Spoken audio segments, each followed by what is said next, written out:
बंदरों के आतंक से भयभीत लोगों ने प्रख्यात प्राचीन सिंहपुर हनुमान मंदिर पर सामूहिक हनुमान चालीसा का किया पाठ। बंदरों का आतंक शहर में दिन प्रतिदिन बढ़ता जा रहा है। बच्चे और महिलाएं घर से निकलने में डरने लगे हैं। बंदरों के कारण कई लोगों की जान पर आ गई है। जब भी लोग इस समस्या को लेकर जनप्रतिनिधि और अफसरों के द्वार पर चक्कर लगाते हैं तो मंकी सफारी की बात होने लगती है, लेकिन धरातल पर इस दिशा में कुछ नहीं होता है। वृंदावन में बढ़ते बंदरों के आतंक को रोकने के लिए मुख्यमंत्री योगी आदित्यनाथ द्वारा हनुमान चालीसा का पाठ करने की बात का अनुसरण करते हुए आज धर्म नगरी के स्थानीय लोगों ने नगर के प्रख्यात प्राचीन सिंहपुर हनुमान मंदिर पर सामूहिक हनुमान चालीसा का पाठ किया और भगवान रामचंद्र एवं हनुमान जी से बंदरों के आतंक से मुक्ति दिलाने की प्रार्थना की गई। पंडित मृदुलकांत शास्त्री ने कहा कि बंदरों के आतंक को रोकने के लिए हम सीएम योगी आदित्यनाथ के अनुसार हनुमान चालीसा का पाठ कर हनुमान जी की शरण में जा रहे हैं। अब अपनी बात को सख्त करने की जिम्मेदारी स्वयं मुख्यमंत्री योगी आदित्यनाथ के ऊपर है और वह हमें बंदरों के आतंक से मुक्ति दिलाएं। आपको बता दें, वृंदावन सांसद हेमा मालिनी मथुरा वृंदावन में बंदरों के आतंक का मुद्दा संसद में उठा चुकी है। इस समर्थन तत्कालीन टीएमसी के सांसद ने भी किया था। कहा था कि उन्हें भी वृंदावन में इस स्थिति का सामना करना पड़ा था। चश्मा और मोबाइल छीनते हैं वृंदावन की बंदर। मथुरा के साथ वृंदावन में भी यह समस्या गंभीर है। वृंदावन में इसका शिकार देश विदेश से आने वाले श्रद्धालु होते हैं। वृंदावन में बंदर पर्स, चश्मा, मोबाइल और कैप छीन ले जाते हैं। फ्रूटी देने पर ही श्रद्धालुओं को चश्मा, मोबाइल आदि वापस करते हैं, लेकिन वे उसे उपयोग काबिल नहीं छोड़ते हैं। वृंदावन के लोगों ने भी इस समस्या को लेकर कई बार धरना प्रदर्शन किए हैं।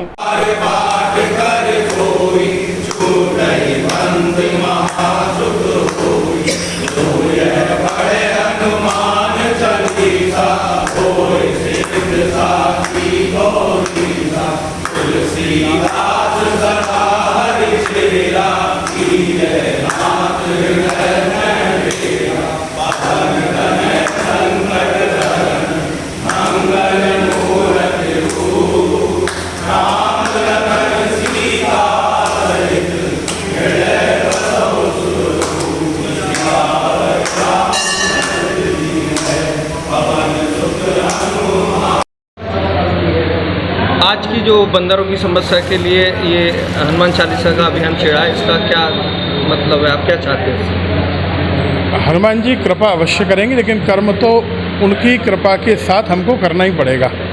जब तक ब्रजवासी खुद जागरूक नहीं होंगे और पूरी तरह जागरूक नहीं होंगे और लगातार सतत रूप से हम लोग प्रयास नहीं करेंगे।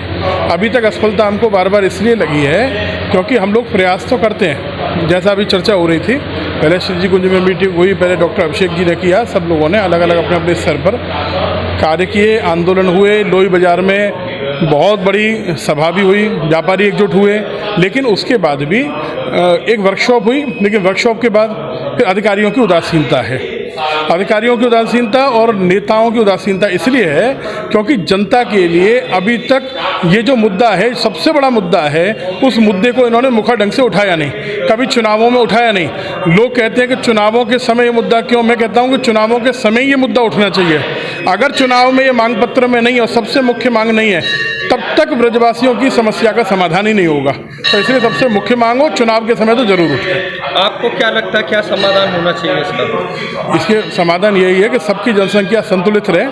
हमारी जनसंख्या हो चाहे बंदरों की जनसंख्या हो, अगर मानव की जनसंख्या भी, सुधीर भाई साहब, अगर बढ़ी, बहुत ज़्यादा बढ़ी तो समस्या है। उसी तरह से अगर बंदरों की जनसंख्या भी बढ़ेगी राहुल जी, तो फिर परेशानी तो आएगी, आवश्यकता से ज़्यादा होना। और कुछ अधिकारियों ने जो कहा था कि वृंदावन वासियों ने इनकी भूमि पर अतिक्रमण कर लिया, आज भी अपने ही कुछ लोग, कोई 10,000 में से 1-2 लोग ऐसे भी होते हैं जो बंदरों के लिए ढाल बन के खड़े हो जाते हैं और वो ये कहते हैं कि वृंदावन वासियों ने, ब्रजवासियों ने, ये तो बंदर वन था, इसमें अतिक्रमण कर लिया। तो मैं तो कहूँगा सबसे पहले अतिक्रमणकारी फिर क्या आप भगवान कृष्ण को बताएंगे क्या, नंद बाबा को बताएंगे क्या? जब वो गोकुल छोड़ के वृंदावन में आए, नंदगांव से आए, तो आप देखिए उन्होंने 84 आंगन का महल बनाया।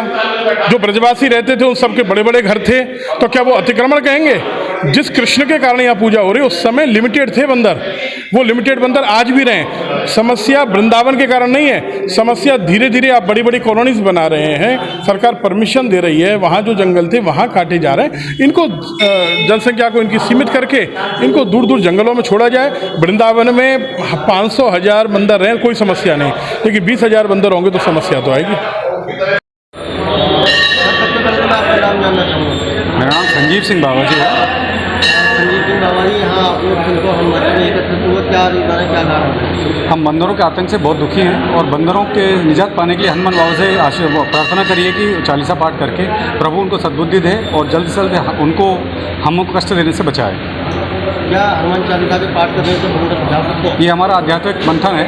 ऐसा है, मतलब ये नहीं कि हनुमान चालीसा पाठ करने से वो दूर हो जाएंगे, लेकिन इसका इलाज करने के लिए हनुमान चालीसा से हम लोगों को जन जागरूकता फैलाने का कार्यक्रम कर रहे हैं।